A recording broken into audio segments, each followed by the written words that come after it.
మీ కళ్ళద్దాలిక పక్కన పెట్టేయండి. ప్రతి కంటి సమస్యకి బెస్ట్ సొల్యూషన్ ఇస్తుంది అమెరికన్ లేజర్ ఐ హాస్పిటల్. ఏడాదికి 30 కోట్ల రూపాయల జీతం. ఎస్, మీరు విన్నది నిజమే. ఆ 30 కోట్ల రూపాయల జీతం అంటే దానికి తగ్గట్లే కష్టం కూడా ఉంటుంది అని అనుకుంటున్నారా?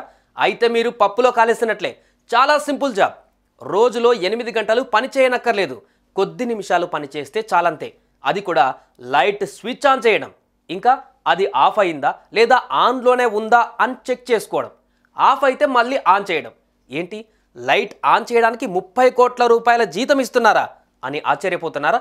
అయితే ఇందులోనే చిన్న తిరకాసు ఉంది. అదేంటంటారా? మీరే చూడండి.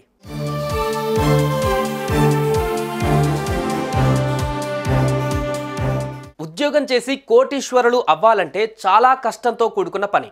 కోటీశ్వరులు అయ్యేలోపే ఆ కోట్లు ఎంజాయ్ చేసే ఏజ్ కూడా ఉండదు. బిజినెస్ చేస్తే క్లిక్ అయితే తప్ప ఏ ఐడియాలు వేసినా కూడా పనికిరావు.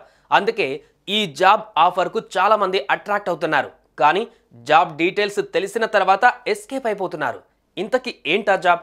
కోట్ల రూపాయల జీతం ఉన్నా ఎందుకు ఎవరు కూడా అక్కడ పని చేయడానికి ఒప్పుకోవట్లేదు?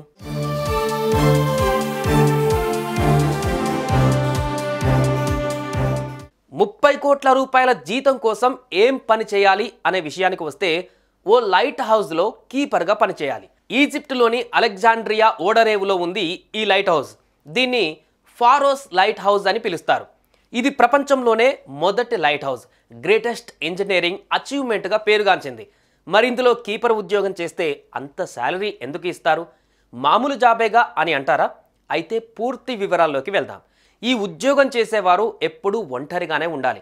అంటే ఆ లైట్ హౌస్లో మీరు తప్ప ఇంకెవరు ఉండరు. తినడం, పడుకోవడం అన్నీ కూడా అందులోనే. నిరంతరం లైట్ వెలుగుతుందా లేదా అని చూసుకోవాలి. ఒకవేళ లైట్ ఆరిపోతే మీ ప్రాణం పోయే అవకాశం కూడా ఉంటుంది.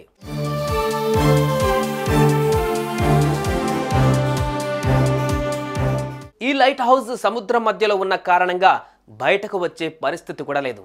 ఎలాంటి ఎమర్జెన్సీ ఉన్నా హెల్ప్ చేసేవారు కూడా ఉండరు. దీంతో ప్రపంచంలోనే అత్యంత కష్టమైన ఉద్యోగాలలో ఒకటిగా ఈ జాబ్ను భావిస్తారు. ఒంటరిగా ఉండటం, పక్కన ఎవరూ లేకపోవడం, ఫోన్ కాల్ చేసేందుకు కూడా వీలు లేకపోవడం ఇందులో ఉన్న మైనస్లు. ముఖ్యంగా కొన్నిసార్లు సముద్రపు తుఫాన్లు చాలా బలంగా వీస్తాయి. దీంతో లైట్ హౌస్ మొత్తం నీళ్లలో మునిగిపోతుంది. అప్పుడు ఆ కీపర్ జీవితం కూడా ప్రమాదంలో పడిపోతుంది. అప్రమత్తమైతే తప్ప ప్రాణాలతో మిగిలిన అనారోగ్యం బారిన పడినా కూడా చూసుకునేవారుండరు. మందులు కూడా మీరే వేసుకోవడం, మీకు మీరే వైద్యం చేసుకోవడం.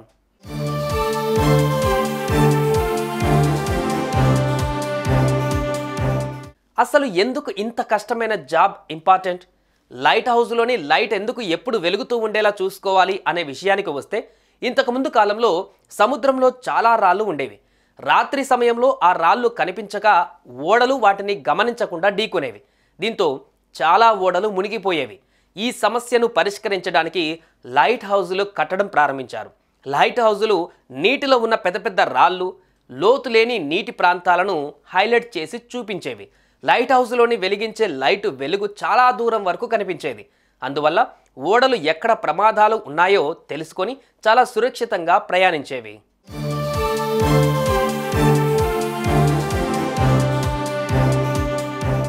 ప్రస్తుతం చాలా అడ్వాన్స్డ్ టెక్నాలజీ వచ్చింది. అయినా సరే లైట్ హౌస్లను అలాగే అందుబాటులో ఉంచారు.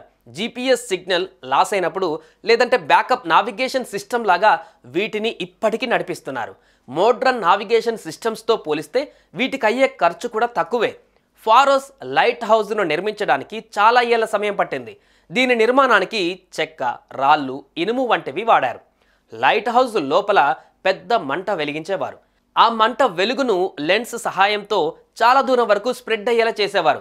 అప్పుడు సముద్రంలో ఇవి లేకపోతే ఎన్నో ప్రమాదాలు కూడా జరిగేవి.